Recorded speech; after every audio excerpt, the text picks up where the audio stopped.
Hello everyone, welcome to my YouTube channel Gyan IQ. और आज हम बहुत ही इंपॉर्टेंट चीज़ डिस्कस करने वाले हैं। सबसे पहली चीज़ तो मैं ये बता दूं कि ये लाइव सेशन नहीं है, ये प्रीमियर चल रहा है, तो आपको मैं लाइव जवाब नहीं दे पाऊंगी, लेकिन आप कमेंट कर सकते हैं नीचे, ठीक है, लाइव चैट में, वहाँ आपको रिप्लाई मिल जाएगा। और देखिए, मुझे लग रहा है कि आप लोग काफ़ी मेहनत कर रहे हैं, कुछ लोग तो सच में बहुत मेहनत कर रहे हैं। मतलब मैं कमेंट से ही देख सकती हूँ। आई डोंट नो रियल में वो कर रहे हैं कि नहीं कर रहे हैं, बट उनके कमेंट से लगता है, उनके स्कोर से लगता है कि हाँ, डेली मेहनत चल रही है, ठीक है। तो अब देखिए, कुछ लोगों को गाइडेंस नहीं मिलती है कि नोट्स कैसे बनाए ना, वो थोड़े से कंफ्यूज रहते हैं लाइफ में कि कैसे करना है, किस तरह से करना है। मतलब थोड़ी सी चीज़ें थोड़ी सी क्लियर नहीं होती है नोट्स मेकिंग के बारे में। तो मैं बस थोड़ी सी चीज़ें आपको क्लियर करना चाहूँगी कि आप नोट्स कैसे बनाएं ताकि मतलब आपके लिए ईजी हो सके, ठीक है। देखिए, नोट्स मेकिंग जो है वो किताब से अलग होते हैं, ठीक है। किताब से पढ़ लीजिए, अगर आप बहुत अच्छे हैं किताब से पढ़ने में तो पढ़िए, नो प्रॉब्लम, ठीक है। कुछ लोग किताब में हाईलाइट कर देते हैं, ठीक है, चीज़ों को। लेकिन मैं कहूँगी सबसे बेस्ट तरीका है, क्योंकि अभी आपके पास बहुत सारा टाइम है, 1 साल, मतलब लगा लीजिए कि ऑलमोस्ट 1 साल का टाइम अगर आप देते हैं नोट मेकिंग को, तो वो बहुत ही बेनिफिशियल होता है आपके लिए, ठीक है। क्योंकि देखिए, वैकेंसी अभी आई नहीं है, ठीक है, इस साल मुश्किल ही है कि आएंगी, लेकिन नेक्स्ट टाइम जो है, नेक्स्ट ईयर जो है, चांसेस हैं कि आ सकती हैं। तो उस पीरियड तक आप कैसे पढ़ें, क्यों पढ़ें, ये सब चीज़ें आपके दिमाग में चल रही होंगी, है ना। तो मैं इसमें कहूँगी कि इस पीरियड का सबसे अच्छा फ़ायदा आप उठा सकते हैं नोट्स मेकिंग करके। अपने सिलेबस को पूरा नोट्स के थ्रू कवर कर लीजिए, ठीक है। फिर आपको सिर्फ अपने नोट्स उठाने पड़ेंगे, और नोट्स उठाने के बाद उनको रिवाइज करना पड़ेगा जब भी आपकी वैकेंसीज आती हैं, या जब भी जो भी कुछ आता है, ठीक है। पूरा बैक नहीं जाना पड़ेगा हर चीज़ में। तो ये बेनिफिट हो जाता है थोड़ा सा आपको। अगर आप मेरी माने तो आप ये ज़रूर करें, ठीक है। थोड़ा सा मैं ये बताना चाहती थी कि नोट मेकिंग करनी कैसे है, क्योंकि कुछ लोगों को लगता है कि हमें तो सब कुछ इंपॉर्टेंट लगता है, तो अब हम क्या लिखें, क्या नोट्स बनाएं, ठीक है। देखिए, नोट मेकिंग में ना इंपॉर्टेंट चीज़ें ही लिखी जाती है। जैसे आपने एक पूरा सेंटेंस पढ़ लिया है, ठीक है, उसके बाद आपको थोड़ा सा जिस्ट निकालना है और अपनी लैंग्वेज में लिखना है। नोट्स का मतलब ये नहीं है कि किताब का सेम टू सेम टेप लीजिए, या फिर आप वीडियो देखिए तो आपने जो वीडियो मेकर ने बोला कि सपोज मैं जो भी बोल रही हूँ एज इट इज़ वैसा ही लिखना है, ऐसा नहीं होता है। आप अपनी लैंग्वेज में अपने अकॉर्डिंग लिखिए आपको क्या लिखना है, ठीक है।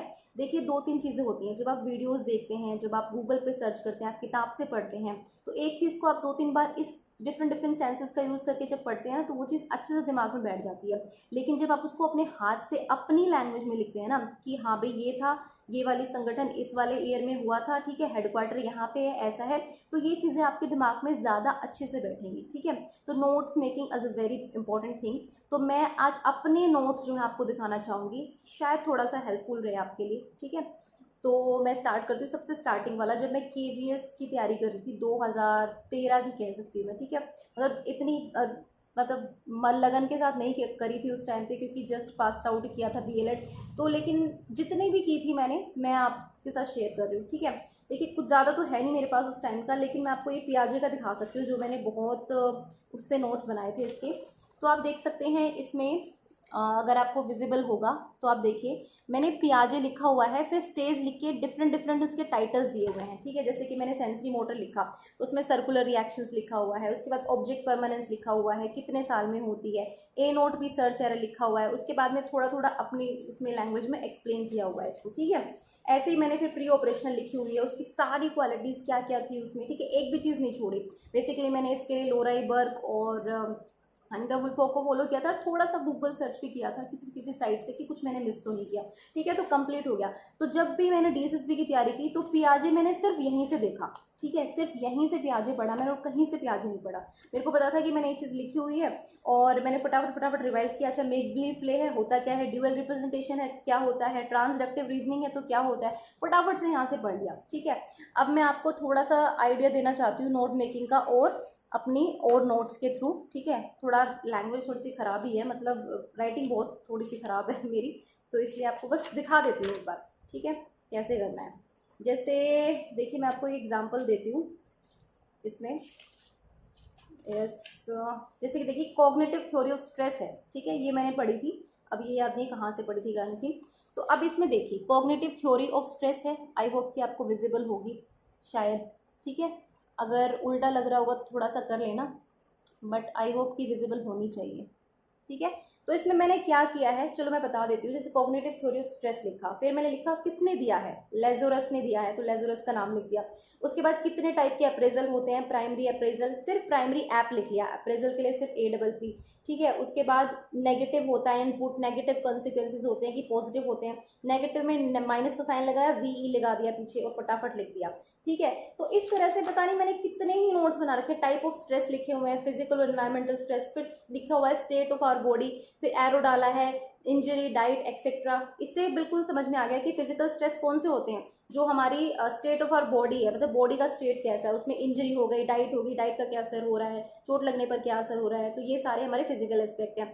उसके बाद साइकोलॉजिकल पर जाए तो उसमें लिखा है सिर्फ इन माइंड, ठीक है, कि सिर्फ माइंड में होते हैं। तो समझ में आ गया ना, जो सिर्फ दिमाग में पनपते हैं, ठीक है। पर्सनल हो सकते हैं, फ्रस्ट्रेशन, कॉन्फ्लिक्ट्स, बस ये एग्जाम्पल लिखे हुए हैं। ऐसा नहीं कि मैं पूरा एक्सप्लेन करके लिख रही हूँ कि ये ऐसे होता है फिजिकल स्ट्रेस, इसलिए इसको ऐसे बोलते हैं।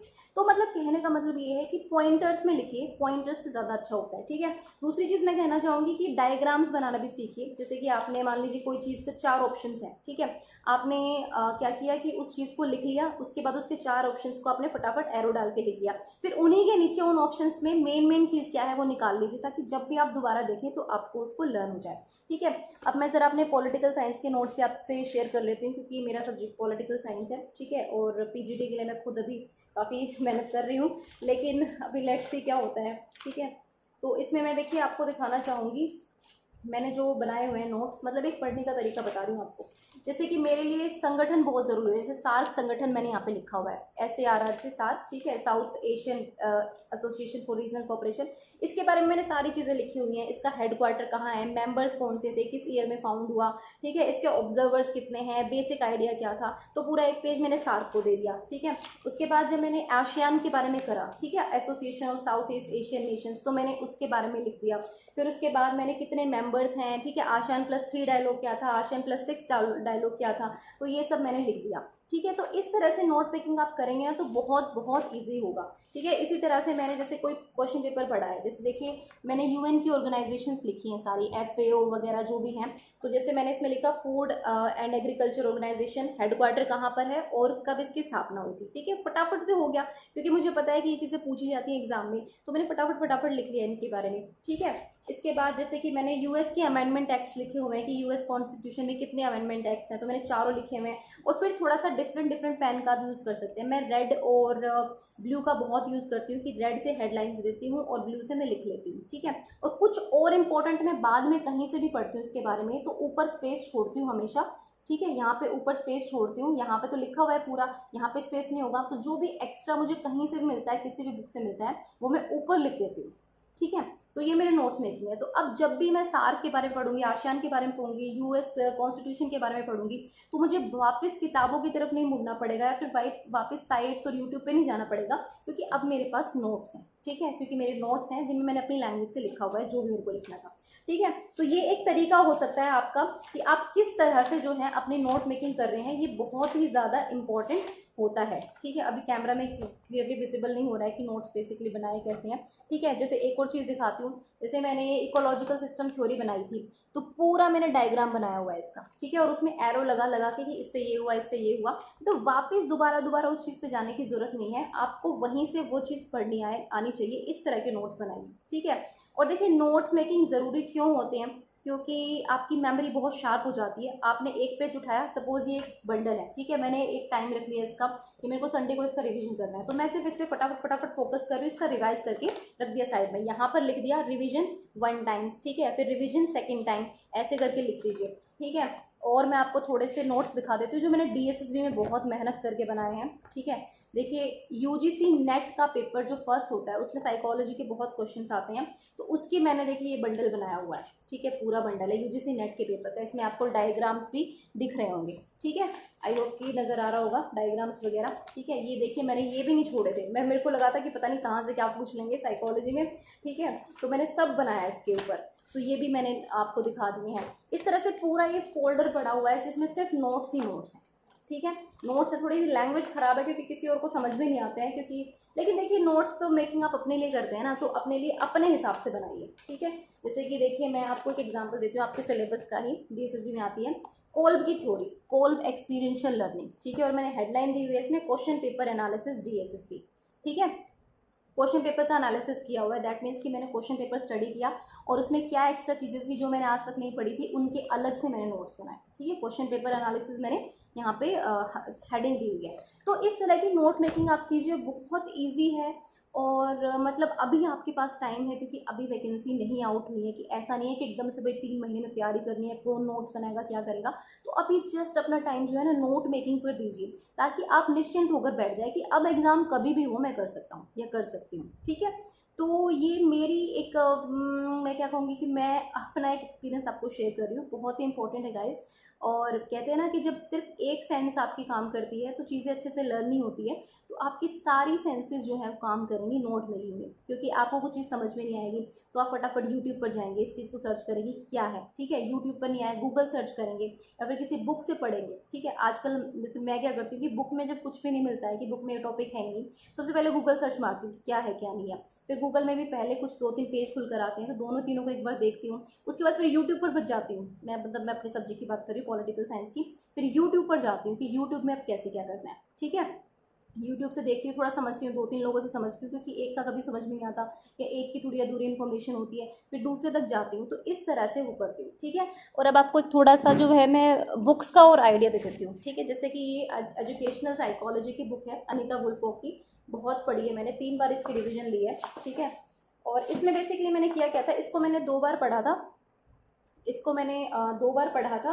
और दोनों बार जो है मैंने इसके नोट्स बना लिए थे, एक कॉपी में बनाए हुए नोट्स, ठीक है। और शॉर्ट में लिख लिया था।